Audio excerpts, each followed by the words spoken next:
Well, the due dates that we have set are going to be pre-programmed for Fridays.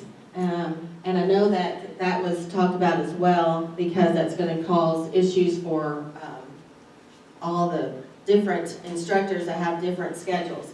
So it would be an overly amount of work for Drew to try to go in and change all the due dates for every instructor that has a different schedule. Because you've got Monday, Wednesdays, you've got Tuesday and Thursdays, you have Fridays, you may even have a Tuesday only class, I don't know. But so the way that it's set up, he's going to go in and pre-program them for Fridays of that week. So if test 1 was due this particular week, then he'll set it for Friday. Then the individual teachers can go in and change those dates to either Monday, Wednesday, or Tuesday, Thursday, whenever their dates are. If they choose not to do those dates, have those dates there, what they can do is just give them a paper schedule if they want, if that makes them. But there will be training on that in January of how to change those dates for those people that are not real familiar with my math lab or feel uncomfortable, because it's real easy to change those dates in the class, to go in and change the date for that class. The retest will be 2 Fridays after the original due date. And again, teachers can keep that. I think I would probably just leave that Friday, since they're going to be testing, not necessarily testing in my classroom, they'll be testing in the lab. I'll probably just leave it as that Friday. Now that might give them an extra day or two other than the 2 weeks, but I don't know. To me, that doesn't seem that big of an issue. But I'll probably just leave that as a Friday, leave that date. And the only date I will change will be the in-class date that fits my needs. But everybody will have to change that date for that particular week that that it's set in that minimum or the required pace. Those were the only 2 big details that we thought of. Did anybody else think of any others that we need to discuss that we haven't already discussed?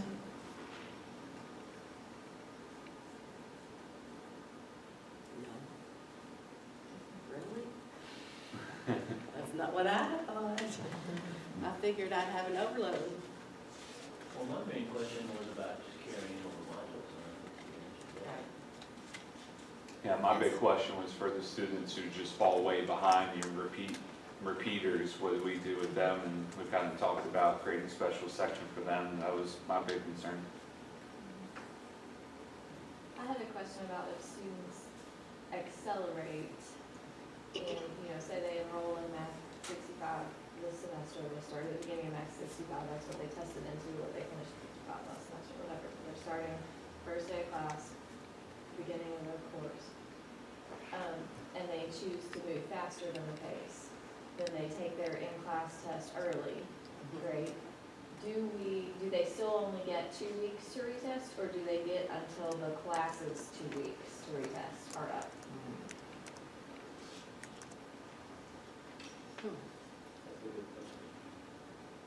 I would think from Or would that be up to the individual instructor what they want to do? I guess it's your classroom, you do something. Yeah, I would think basically be up to you. If they're ahead of the game, I would hope they want to keep ahead of the game. Right. And They so, probably will yeah. want to, but if for some reason they Right. don't. I think that if that person started to really fall behind, they passed it and they're not moving forward at all in the retake, for their second retake, I would probably talk to them individually and find out what's going on. Maybe there's a reason why they haven't, or that maybe they're even missing class in general. So, I don't know. I'd probably still try to stick to the 2 weeks as much as possible just to keep them moving forward. But yeah, I think that would have to be a teacher, because that would create a lot of work individually. So all flags are off homework completely? Since we're not requiring that they get. Yes and no. There'll be 2 tests programmed in, so there'll be what's called the in-class test, and that will be open on the specific week that the teacher gives the in-class test, or when everyone gives the in-class test. And then there's a second test program called the retest. We call it the mastery test in our 6550, but since we're not doing the mastery, it's called the retest. And for that's where the flags will come back in, because they have to get to that 85% level to retest. Okay. So that's when the flags will kick in. So if a student does want to test early, there's a flag on the test until review day, right? But we can take that off for individual students, or? No,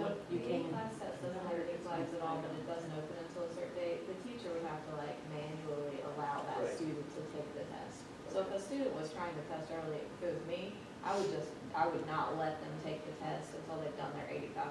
Like, I'll That's just what set that I up as the expectation, but the test won't be open, like, they couldn't go to the lab and take it. Okay. Yeah, they could show up on Yeah. Wednesday. Even if take they all- have 85% on all their homework. You would Right, have to you would still manually have to open program it. it. Okay, all right. Yeah, that can be done through the grade book, individual student settings. Okay. We're gonna need some technical help or Yeah. something. Well, my concern was they could just go to the lab the first week and say, I'm gonna take the test, No. but they can't. Well, Jennifer, when we create those workshops, I think that needs to be in there. Maybe have two different types, ones that are used to my math lab that can go through quickly, kind of talk about some things, and then one that needs more hands-on. Lynn's awesome at doing those like screenshots. Maybe she can help me do some of those, or at least find the files that we have. And then I can do a session once the semester starts. Because people won't always have questions. So like after the first Yeah. test or Right. something. There's gonna be some issues. Yeah. We're gonna need more people on call to fix problems. Thank goodness we have a pretty good list of people. Do you really, I mean, a call list of this whole thing? Oh, I've got a student here who wants to take a test, are you gonna let them take a test? right. You know? Yeah, it'll take some adjustment for people to say you can't just walk in and do it. You have to have your instructor program it. Yeah, I plan on having my tutors at this training in January. I had my tutors come before, but especially this time I'm gonna ask them to come. But a lot of my tutors are adjuncts, so they're gonna be there in Colorado. All right, I had a proposed grade distribution, so I brought this up to discuss. We did the 65-85, we kind of went through, because we did say that midterm wasn't gonna count any more than a test. And on 65-85, there were 4 module tests, so if there were 10% each, then the midterm would be 10%. The final would be double that, which is 20%. And then attendance/notebook, if you want to do that, would be 10%. Of course, the homework is 20. That kind of worked out really, really well. The issue we had with 5-5 is because 5-5, there were 7 tests. And so making it 40 means that they could, skip a test altogether or a couple tests and still do fine. And so we didn't want to do that. So we kind of looked at the 7 module test and made them 8%. That's where the 56 came from. And the midterm would be 8%. And the final would be almost double, 15. And then you can see from there where it goes. So that's kind of what we proposed and brought that out to you. Yes? I think for 65 and 85, I'd like to see the homework come down just a touch. To be more, like my mind is just snapping in terms of keeping the numbers simple, closer to like 10% or 15, and then put the extra percent on the module test.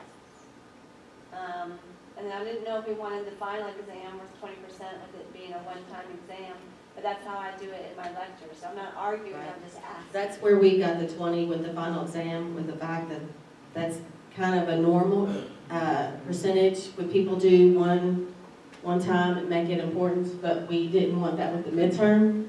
We'd said that we weren't going to do that with the midterm. The homework with it being 20%, we thought it was a little higher than normal that we did before, but kind of pushes them to want to do it, whereas now it's actually somewhat optional for them to do that on the first test. So they don't have to have all that homework finished. However, it does go in their grade if they don't. If they don't do some of those homeworks. So we're going to need to teach That would go to teachers zero. to put zeros in scores.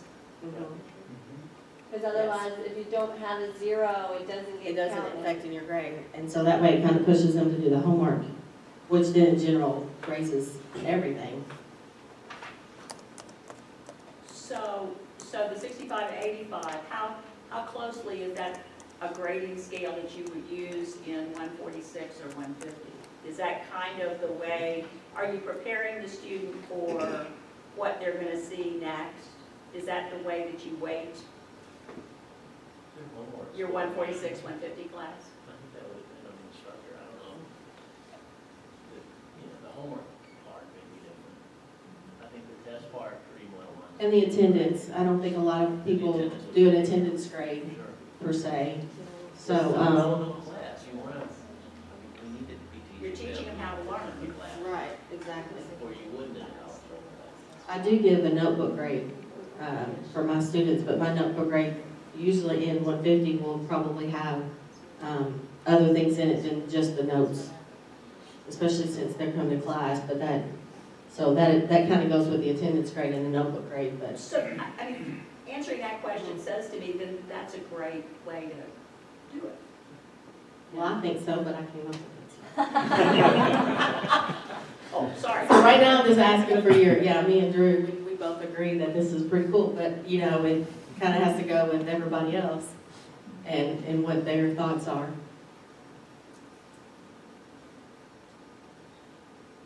Thank you for doing this. Okay. I think I'm almost done. I am done. Let's not have to go. Let's not have to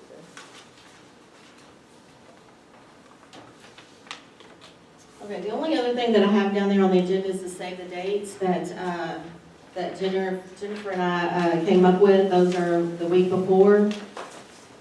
Those are some pretty early dates. We just didn't want to do it on a Monday because we've done trainings before on a Monday, and it just seems like not everything, is prepared, but then it's not when we show up on Monday morning. So we decided to put on a Tuesday and a Wednesday. We did decide to, because of all the changes and all the things that are coming down, to group together and do the training together. So even though one's downtown and one's southwest downtown, has a lot of faculty that need a night, whereas we don't need that as much. We have maybe one or two that could use the night. So downtown is going to do the 4 to 7, and then Southwest is going to do the 9 to 12. But it's all of us together doing it. So the same people training and the same program is going to be both times.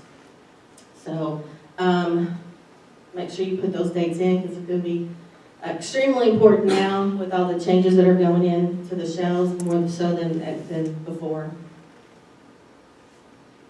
Are adjuncts paid to attend? Ooh, that would have been a big question No, I because know. if that money was going to come, the money came from, the money that was going to come from that was last year was the only time they've ever got paid that I know of. That's the first time our adjuncts ever got paid, and it went through Jumpstart. So I don't know where Ben went, but I'll have to talk to Benny. Oh, okay.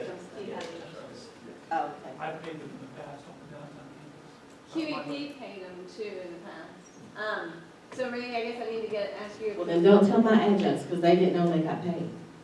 We weren't aware of that, Because so. professional development is crucial to this.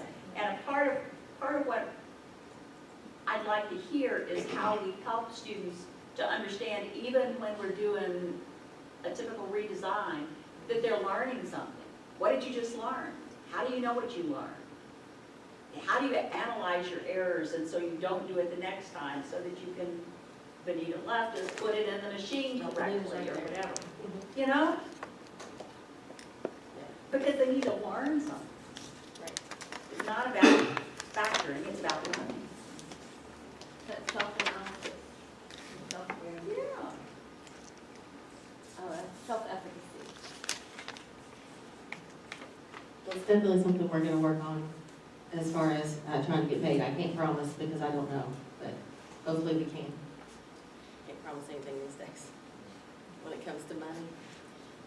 That's why when the leaders are in the room, you ask the question. Can you give us an idea of what it might cost? We paid them $25 a person last time, or a training. Yeah, How and many there's people are we talking? 20. How many Twenty. Southwest? Yeah, they're about 20. 4 or 5 on the Southwest campus. So $500. I could do that. I was gonna say, I could probably find it for 4 or 5. Okay. I can do that. I can also. You can do that? Do I need to get an email from you and get the paperwork going like that? thing? Yes. I'll send you an email then after that. Okay, I guess that's all. Unless y'all have any other questions, we're good. Can I ask the Anita question? Yes.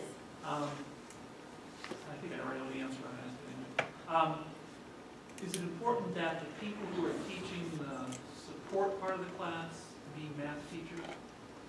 Or could it be somebody else, like a reading instructor? I don't think you had the same result, because there was such a connection, and I heard this from one of the other instructors as well, the connection between the student and the instructor, and we've taught these classes for a very long time, and I've never experienced this kind of connection with that many students.